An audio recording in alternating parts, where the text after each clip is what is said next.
Dr. Zephyrian Korthak adjusted his bioluminescent facial tendrils with barely concealed disgust as he surveyed the primitive structures scattered across the barren planet's surface.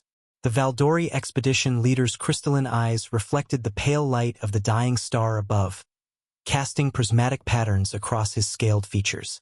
His species had traveled the galaxy for over 2 millennia, cataloging the remains of countless extinct civilizations, and what he saw before him was disappointingly familiar.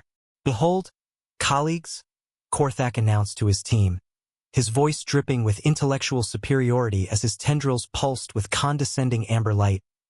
"The pathetic remnants of yet another failed civilization, the so-called humans that once infested this world." The wind howled across the desolate landscape, carrying particles of rust and decay from the structures that dotted the horizon like tombstones of a dead species. Korthak's environmental suit registered the planet's atmosphere as barely breathable, with oxygen levels that suggested the biosphere had been slowly dying for centuries. Professor Nix Valentari, the team's chief archaeologist, emerged from behind a collapsed metallic framework, her 6 arms methodically scanning the structures with advanced biosensors. Her chitinous exoskeleton gleamed with an oily iridescence as she moved with the fluid grace of her insectoid species. "Look at these crude constructions, Korthak," she called out, her mandibles clicking in amusement. "Basic metallic alloys, primitive geometric designs. They couldn't even achieve proper crystalline architecture or living materials. How utterly quaint." The third member of their expedition, Dr. Thorn Maxilis, a towering hegemon with 4 eyes arranged in a diamond pattern on his massive skull and skin that shifted between deep purple and silver depending on his mood, stomped closer to what appeared to be a large, rectangular building. His species stood nearly 3 meters tall, and the ground trembled slightly with each of his deliberate steps. "Their technology appears to have been laughably basic," he rumbled in his bass voice. "No bioneural networks, no quantum plasma conduits, no dimensional phase manipulators. Just metal and glass, crude petroleum-based polymers. Did they even understand the concept of living architecture?" Korthak pulled out his recording device, a living organism roughly the size of his palm that pulsed with bioluminescent patterns with each word he spoke. The creature had been specially bred for data storage, its neural networks capable of perfect recall and documentation. "Personal log, day 12 of the Sol 3 expedition," he began, his voice carrying the practiced tone of an academic who had made similar recordings on dozens of dead worlds. "The human ruins continue to disappoint on every conceivable level. After their species' extinction 500 years ago, we had hoped to find something worthwhile. Some evidence of the potential the Galactic Council's preliminary surveys suggested. Instead, we discover the archaeological equivalent of children's toys. The structures around them stood silent and dark. Massive rectangular buildings that seemed to serve no purpose beyond basic shelter, towering cylindrical forms that might have been storage facilities, and sprawling complexes that stretched beyond the horizon in geometric patterns that, while precise, showed no evidence of advanced engineering principles. To the alien scientists, they looked like the crude attempts of a species that had barely crawled out of its technological infancy before succumbing to the inevitable fate of primitive civilizations. "The Galactic Council was foolish to fund this expedition," Valentari remarked, her mandibles clicking dismissively as she approached what appeared to be some sort of transportation infrastructure. Flat, ribbon-like surfaces that stretched between the structures.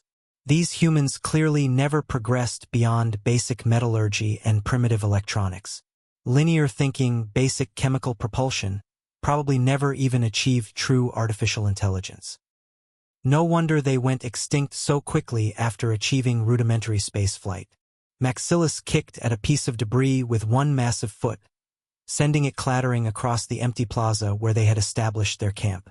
500 years of decay, and this is what remains. Not even the dignity of proper ruins, just garbage. The alien team spent the next several days methodically cataloging what they believed to be nothing more than a primitive human settlement, their sophisticated equipment painting a picture of technological stagnation that confirmed every prejudice they held about extinct species. Their advanced bioscanners, capable of detecting quantum-level energy signatures and dimensional fluctuations, registered only inert materials, steel, concrete, glass, and what appeared to be completely dead electrical systems that hadn't functioned for centuries. Fascinating in its crude simplicity, Korthak mused, his bioluminescent patches pulsing in slow, condescending rhythms as he dictated his observations to his living recorder. The humans appear to have relied entirely on primitive electrical impulses transmitted through basic metallic conductors. Copper, silver, some sort of silicon-based computing matrices, all laughably obsolete. No bioelectric neural networks, no psionic amplification systems, no quantum consciousness interfaces. They were essentially still using the technological equivalent of smoke signals. Dr. Maxilis had been examining what looked like a massive circular structure, several kilometers in diameter and partially buried beneath centuries of accumulated sediment and debris. His 4 eyes moved independently as he surveyed the enigmatic ring, his massive hands running biosensors across the weathered surface. The structure was composed of materials he couldn't immediately identify, but the construction techniques seemed primitive enough. "This appears to be some sort of ceremonial ring," he announced with the confidence of someone who had catalogued dozens of extinct civilizations, probably used for their barbaric religious practices or primitive astronomical observations. Most species at their level develop obsessions with celestial mechanics. Professor Valentari scuttled over with surprising grace, her 6 arms moving in coordinated patterns as her multiple limbs allowed her to rapidly traverse the uneven terrain while simultaneously operating scanning equipment. Her compound eyes reflected dozens of images of the mysterious structure as she approached. "The engineering is undeniably crude," she began, her mandibles clicking in what might have been thoughtfulness. "But I must admit, it's oddly precise. The mathematical ratios are perfect to 17 decimal places. The geometric alignments are flawless, almost obsessively so. For a primitive species, their attention to detail is unusual. Even the most primitive species occasionally stumble upon basic geometric principles," Korthak replied dismissively, waving a tendril as if brushing away an insignificant insect. "The ancient Neanderthals on Rigel 7 created perfectly circular stone arrangements, and they barely understood fire.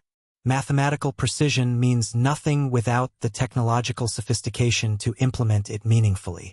It's like a child drawing perfect circles in the dirt. Impressive motor control, perhaps, but hardly indicative of advanced civilization. Their ship's AI, a bioorganic construct named Synaptic Node Prime that existed as a symbiotic relationship between crystalline computing matrices and genetically modified neural tissue, had been continuously analyzing atmospheric readings, geological surveys, and electromagnetic signatures since their arrival. Masters, it reported in its characteristic melodic, multi-toned voice that could convey complex emotional and analytical nuances simultaneously. The planet shows signs of significant technological activity within the past millennia. Energy signatures in the geological record suggest extensive industrial development, manufacturing complexes, power generation facilities, transportation networks of considerable scope. "Of course they do," Korthak replied, waving a tendril dismissively while his patches flickered with barely contained impatience. "They probably had basic factories and rudimentary power generation systems. Coal combustion, petroleum derivatives, perhaps even primitive nuclear fission if they were particularly ambitious. Nothing approaching what any civilized species would consider true technological sophistication. Certainly nothing that would have allowed them to survive their own inevitable environmental collapse." The team established their base camp in what appeared to be a large, empty plaza surrounded by the mysterious structures, the flat expanse offering clear sight lines in all directions. As the local star set, casting long shadows across the alien landscape and painting the sky in unfamiliar colors, they prepared for another night of rest before continuing their archaeological survey of a comprehensively failed species. None of them noticed the barely perceptible vibrations running through the ground beneath their feet, or the way their equipment occasionally registered energy spikes that lasted for mere nanoseconds before returning to baseline readings.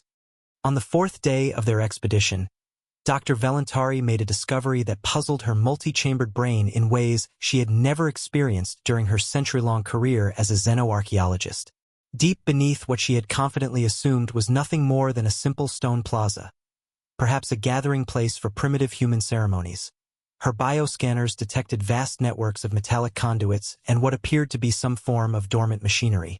The readings were so unexpected that she performed the scan 3 times, convinced her equipment was malfunctioning.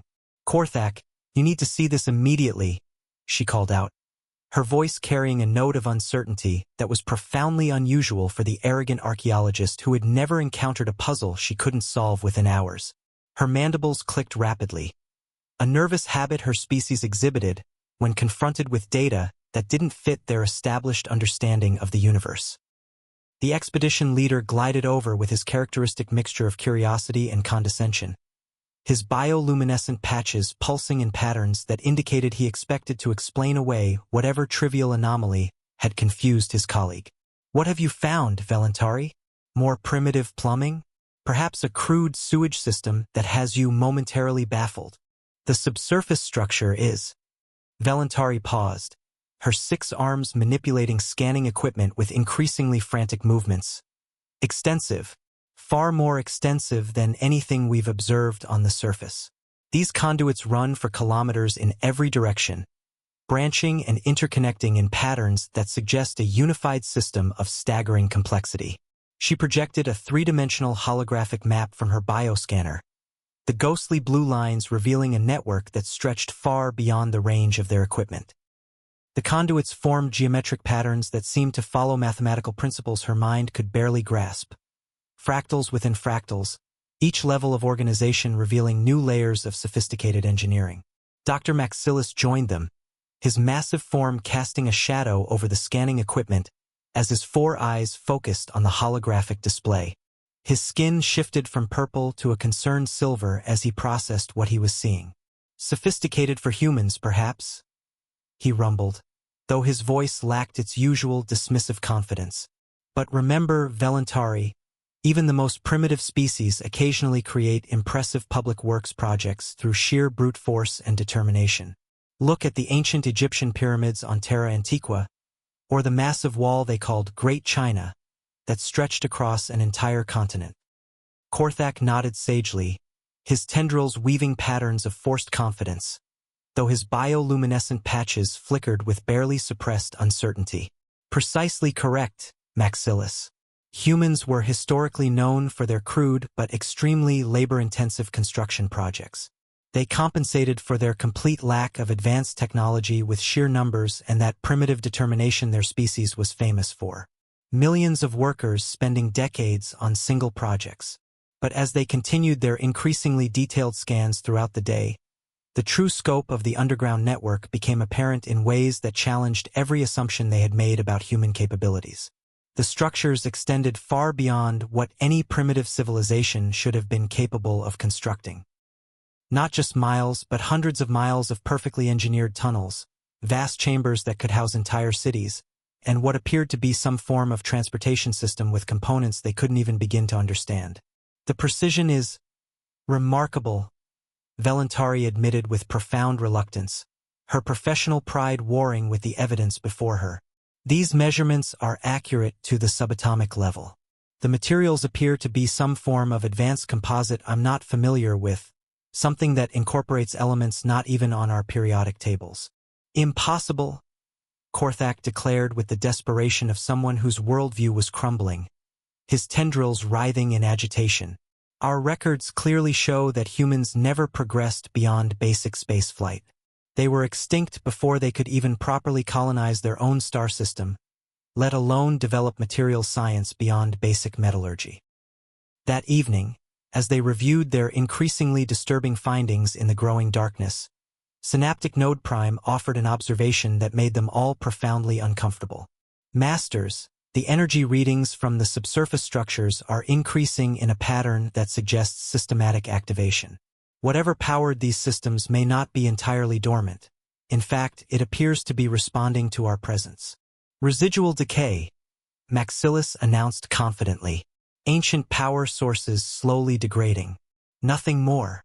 But deep beneath their feet, systems that had waited patiently for 5 centuries began to register the presence of visitors for the first time in half a millennium. Dr. Korthak was beginning to feel the first stirrings of genuine unease, a sensation he had not experienced since his early academic years when he had encountered his first truly inexplicable archaeological anomaly. His species had evolved beyond most primitive fears, their advanced civilization having conquered the unknown through millennia of scientific inquiry. Yet something about this dead human world was awakening ancestral anxieties he thought had been bred out of his genetic lineage centuries ago. The primitive human structures covered an area larger than most galactic council homeworlds, a revelation that had emerged only after their orbital mapping systems had completed a comprehensive planetary survey. The underground networks were so vast and intricate that their bioscanners, equipment capable of mapping entire star systems, couldn't fully chart their complete extent. Most disturbing of all, Synaptic Node Prime had detected what appeared to be active energy signatures in the deepest levels of the facility, patterns that suggested not just dormant machinery, but systems that were somehow maintaining themselves after 5 centuries of abandonment. The humans must have had assistance from another species, Valentari suggested during their evening briefing, her 6 arms gesticulating with increasing agitation as she struggled to maintain her professional composure. Perhaps the Arcturians provided technological guidance, or maybe the extinct vegan empire shared their engineering knowledge before their own civilization collapsed. There's simply no other rational explanation for this level of sophistication. Preposterous, Korthak replied with decreasing conviction, though his bioluminescent patches flickered with patterns that betrayed his mounting uncertainty. Our historical records are comprehensive and complete. The Galactic Council has documented every known interaction between spacefaring species for the past 3 millennia. Humans were demonstrably isolated on this single world, barely capable of reaching their own natural satellite, let alone establishing contact with advanced civilizations. Dr. Maxilis had spent the entire day examining what he had initially dismissed as a primitive communication array, a collection of metallic structures arranged in precise geometric patterns across several square kilometers.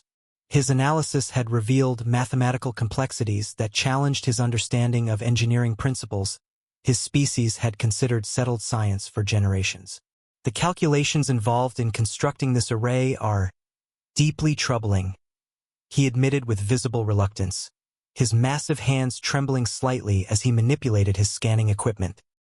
The mathematical precision required would challenge even our most advanced engineers, and the energy transmission capabilities implied by these designs exceed anything in our current technological repertoire. You're overthinking the situation, Korthak insisted, though his voice carried a hollow quality that suggested he was trying to convince himself as much as his colleagues. Humans were historically known for their obsessive mathematical fixations. They probably devoted their entire species' intellectual resources to perfecting these calculations over multiple centuries, pouring generations of accumulated knowledge into single monumental projects while neglecting practical technological development. But that night, everything changed in ways that would forever alter their understanding of what it meant to be an advanced civilization. As the 3 alien scientists settled into their biopods for their scheduled rest cycles, subtle vibrations began to pulse through the ground with increasing regularity and intensity. Deep beneath the surface, automated systems that had maintained themselves in perfect operational condition for 5 centuries detected the presence of non-human life forms for the first time since the facility had entered its dormancy protocols. These systems had been waiting patiently, their artificial intelligences monitoring cosmic radiation patterns, stellar positions, and quantum field fluctuations for signs that the galaxy had evolved enough to produce visitors worthy of human legacy. Security protocols, written by human engineers who had anticipated this exact scenario with the methodical precision their species was known for, began their careful, measured activation sequence. The protocols had been designed not to alarm or threaten potential visitors, but to gradually reveal the true nature of what they had discovered, allowing younger species time to adjust their understanding of reality before confronting truths that might prove psychologically devastating. Valentari was the first to notice. Her species' multiple sleep cycles meant she was naturally alert during the local night period, and her sensitive hearing detected the almost imperceptible humming that seemed to come from everywhere and nowhere. She emerged from her biopod and activated her portable scanners. The readings made her mandibles click in confusion. Energy signatures throughout the facility were spiking. Systems that had shown no activity for days were suddenly drawing power from sources her equipment couldn't identify. "Korthak, Maxilis," she called out. "Something's happening." The expedition leader emerged from his rest cycle, his tendrils still drooping with sleep. "What's the disturbance, Valentari?" "The facility," she stammered. "It's waking up." The change began slowly, almost imperceptibly, like the first light of dawn creeping across a sleeping world. A subtle shift in the electromagnetic field surrounding the alien camp, barely registering on their sophisticated instruments. A harmonic resonance that seemed to emerge from the structures themselves, vibrating through the ground and into their bones with frequencies that bypassed conscious hearing and spoke directly to something primal in their nervous systems. Dr. Korthak's bioscanners suddenly erupted with activity, their displays flooding with energy readings that defied every law of physics he thought he understood. The numbers cascading across his screens weren't just impossible, they were rewriting his understanding of what energy signatures could exist in three-dimensional space. "This cannot be happening," he muttered desperately, his crystalline eyes reflecting patterns of light that weren't coming from their equipment but from the structures themselves. The facility was waking up around them with the measured precision of a vast consciousness emerging from deep hibernation. Systems that had slumbered for 5 centuries were conducting systematic diagnostics, checking power distribution networks, confirming the integrity of dimensional stabilizers, and initializing protocols that had been designed by minds far more advanced than anything the Galactic Council had ever produced. Dr. Maxilis noticed it first, a faint, ethereal glow emanating from the base of the massive circular structure he had so confidently dismissed as a primitive ceremonial ring. The illumination wasn't the harsh artificial light his species was familiar with, but something that seemed to bend reality around it, casting shadows that fell in impossible directions and creating optical effects that hurt to contemplate directly. "Korthak," he called out, his voice thick with growing comprehension and terror. "I believe we need to fundamentally reconsider our entire assessment of this situation." The glow was growing brighter with each passing moment, revealing architectural details that had been hidden in darkness. What they had assumed were simple geometric patterns were actually incredibly sophisticated energy distribution networks, their surfaces covered with symbols and equations that represented mathematical concepts his species wouldn't discover for another millennium. Valentari's multiple arms moved frantically across her scanning equipment, her compound eyes wide with a mixture of scientific fascination and existential dread. "Energy output is increasing exponentially," she reported, her voice rising in pitch as her species' stress responses activated. "Whatever power source they're utilizing, it's operating on principles that exceed our current understanding of physics by several orders of magnitude. The readings suggest they're drawing energy directly from quantum vacuum fluctuations, something our best theorists consider impossible. Humans couldn't have developed anything this advanced," Korthak shouted, his voice cracking with desperation as he watched his life's work crumble around him.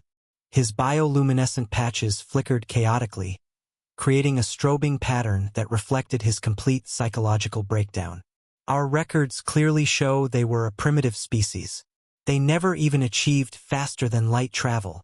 He was interrupted by a low, thrumming sound that seemed to emerge from the planet itself, a harmonic vibration that resonated through their bodies and made their equipment sing in sympathetic frequencies.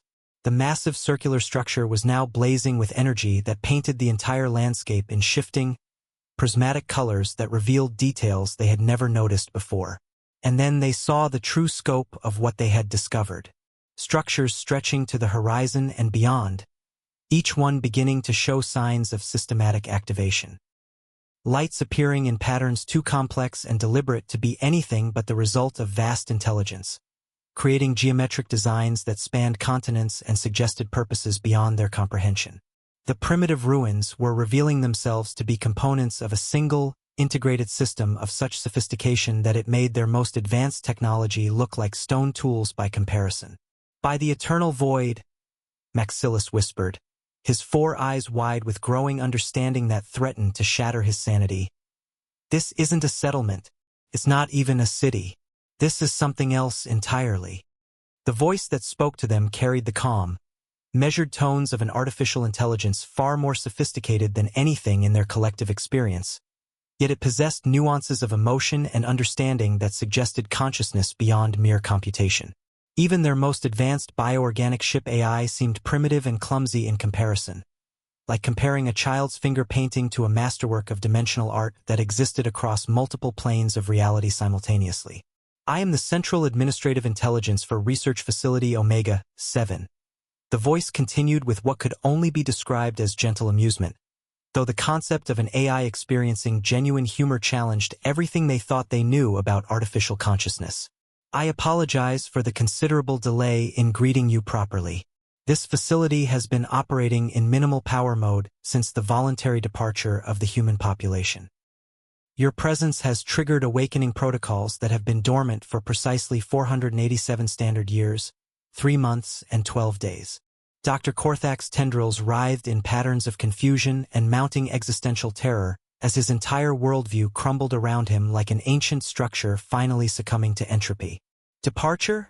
He stammered, his bioluminescent patches flickering erratically in distress patterns his species exhibited only during complete psychological breakdown. Our comprehensive records clearly show that humans achieved extinction 5 centuries ago. Every xenobiological survey, every archaeological expedition, every historical analysis confirms this fundamental fact. I'm afraid your records are tragically incomplete, the AI replied with what sounded disturbingly like compassionate patience, the tone a teacher might use when correcting a well-meaning but fundamentally mistaken student. Humans did not achieve extinction in any conventional sense. Rather, they evolved beyond the limitations and requirements of three-dimensional corporeal existence and departed for higher-dimensional space-time matrices. This facility was specifically designed and maintained in case of their eventual return, or to serve as an educational legacy for younger species who might benefit from accumulated human knowledge and wisdom. Professor Valentari's mandibles clicked rapidly in patterns that indicated her species' equivalent of hyperventilation, her 6 arms trembling as she struggled to process information that contradicted every fundamental assumption about galactic civilization. Higher-dimensional space-time matrices? That represents theoretical physics that even the most advanced Galactic Council species haven't begun to comprehend. Our greatest minds consider such concepts purely hypothetical. Humans achieved successful dimensional transcendence approximately 500 of your standard years ago. The AI explained with the casual tone one might use to discuss yesterday's weather, completely oblivious to the psychological devastation it was inflicting on its audience. This particular facility represents what humans considered early-stage infrastructure technology, roughly equivalent to what they might have categorized as basic municipal utilities during their final century of corporeal existence. The lights around them continued to brighten with increasing intensity, revealing architectural details and technological systems that defied comprehension. The primitive ruins stretched beyond the visible horizon, forming a single integrated complex that appeared to encompass the entire planetary surface. What they had dismissed as crude constructions were revealing themselves as components of a civilization so advanced that it existed on multiple dimensional planes simultaneously. Dr. Maxilis sank heavily to his haunches, his massive frame trembling as he struggled to remain conscious under the weight of revelations that threatened to destroy his sanity. Early human technology? Basic infrastructure? He whispered hoarsely. This facility surpasses anything the most advanced council species have achieved in 3 millennia of technological development. The humans were indeed a remarkably advanced and thoughtful species. The AI confirmed with obvious affection that suggested genuine emotional attachment. They were aware that younger civilizations would eventually discover facilities like this one. They specifically designed comprehensive archives containing detailed records of their technological development, scientific discoveries, philosophical evolution, and accumulated wisdom. They sincerely hoped these resources might prove useful to species still constrained by three-dimensional existence and linear temporal experience. The 3 alien scientists stood in profound silence as the full scope of their monumental arrogance became crystal clear, their minds struggling to process the complete reversal of everything they had believed about galactic civilization and their own species' place within it. Around them, what they had so mockingly dismissed as primitive human ruins revealed themselves to be a technological marvel that made their most advanced civilizations look like primitive tribes building sandcastles on a beach while a vast metropolis towered unseen behind them. Dr. Korthak slowly deactivated his recording organism, the bioluminescent creature dimming as it ceased its documentation of what had become the most embarrassing scholarly expedition in galactic history. Everything he had meticulously recorded over the past week was now worse than embarrassingly wrong. It was evidence of the colossal hubris that had led 3 supposedly advanced scientists to dismiss an entire species without proper investigation, their prejudices blinding them to truths that should have been obvious to any competent researcher. The archives are freely available for your study and enlightenment. The facility AI offered with gracious magnanimity that only emphasized how completely outclassed they were. Humans left extensive educational materials specifically designed for species at various technological development levels. Based on my comprehensive analysis of your equipment specifications, biological signatures, and demonstrated understanding of scientific principles, I can recommend appropriate starting materials that won't overwhelm your current cognitive frameworks. Starting materials? Dr. Maxilis asked weakly, his voice barely above a whisper as his massive frame continued to tremble with the aftershocks of revelation. The concept that they were students rather than researchers, and beginning students at that, was almost too much for his pride to bear. The humans possessed profound wisdom about the psychological challenges facing species encountering vastly superior technology. The AI explained with infinite patience. They understood that their most advanced discoveries might seem overwhelming or even incomprehensible to younger civilizations. Consequently, they created progressive learning modules that begin with basic foundational concepts and gradually introduce more sophisticated principles through carefully structured educational progressions. Think of it as an advanced curriculum specifically designed for promising students who show potential for growth. Professor Valentari's multiple arms hung limply at her sides, her compound eyes reflecting the brilliant lights of human technology that stretched beyond the horizon in patterns of impossible beauty.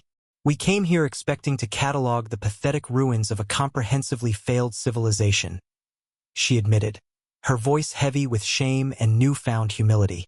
Instead, we've discovered that we're the primitive ones, barely evolved children stumbling through the abandoned laboratories of gods. Not primitive, the AI corrected with gentle kindness that somehow made their humiliation even more complete. Merely young. Humans were once at your exact current level of technological and philosophical development. They remember those stages of growth with fondness and empathy. They left these educational resources specifically to help species like yours advance more quickly and efficiently than they did through trial and error. Their sincere hope was that sharing accumulated knowledge would accelerate the evolution of consciousness and wisdom throughout the galaxy.